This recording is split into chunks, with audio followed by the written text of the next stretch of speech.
Hey guys, Angry Beast here, bringing you some search and destroy gameplay on the map Fallen. Use the MP5 here with the silencer and the kick proficiency. I joined this game late, my team is down 1-2, and we pull the game back and we win the game. So I had a lot of fun playing this game, and the number one thing I take away from this game is how effective a headset actually is.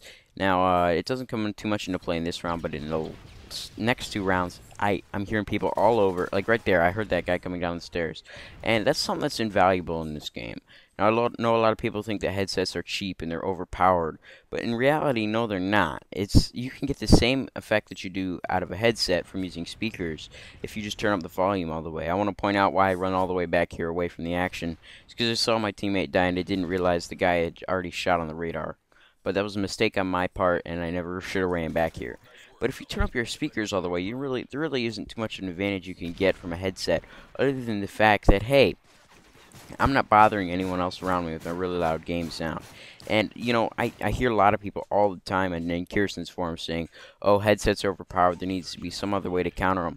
When, in reality, now there's sit rep you can use to counter out a headset. You can use sit rep pro, and dead silence has no effect. And there's just so many things that make it that argument is invalid, and I just want to talk about a little bit on how I use a headset myself. Now, when I use a headset, like right here, I heard that guy walking down there after he shot his bullets. I heard his footsteps, so I turned to the right, and I heard him there. I basically use it as a way of determining where they could be.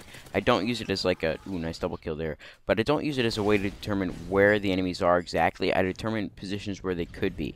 Now, through that, he could have been in two places. I heard him walking on the grass, so he could have been to my left, down below, or he could have been to my right. There's a little bit of bias there to the right speakers in my ears, so that told me that he was towards my right a little bit more than he was to my left, but he still could have been underneath me.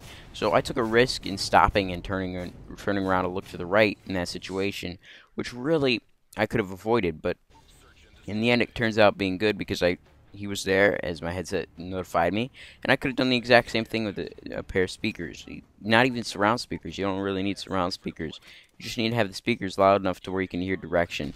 I feel like that a surround speaker doesn't help as much so as a stereo speaker. I mean, there's not that big of a difference simply because the Xbox audio uses RCA jacks. No, not RCA. I mean, it uses component, which doesn't exactly have the best surround sound capabilities. HDMI is a lot better for audio quality, so it's not the best, but it definitely does work, and that's why I use an optical cable for my headset rather than the component cables, because it just works a little bit better.